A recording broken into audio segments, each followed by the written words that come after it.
As superintendent, and for anyone who wears the CPD star, the scrutiny into this department that we love was difficult to process.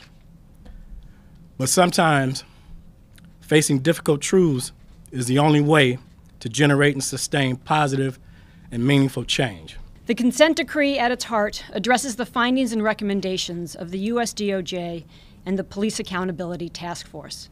It sets out requirements for new policies, training, supervision, accountability, and transparency measures necessary for police to achieve the reforms, which will in turn create systemic change within the Chicago Police Department.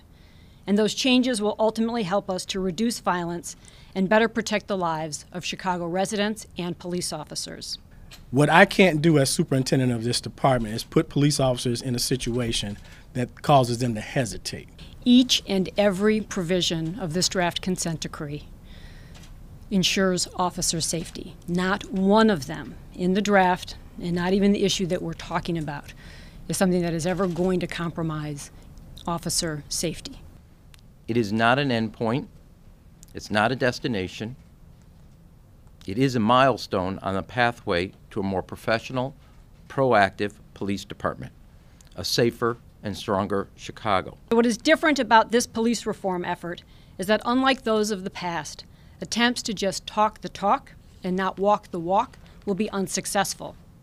The final consent decree will be entered as a court order by the federal judge, and the judge will appoint an independent monitor to oversee its requirement. This is the first consent decree before it's going to a judge. Will receive public comment.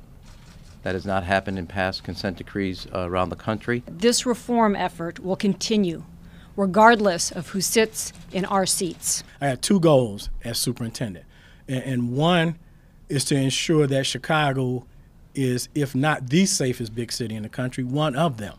And the second thing was to make sure that the police department is a department that the entire city can be proud of, not just certain segments. You know, and I acknowledged to you a long time ago that we did inappropriately treat certain segments of this city.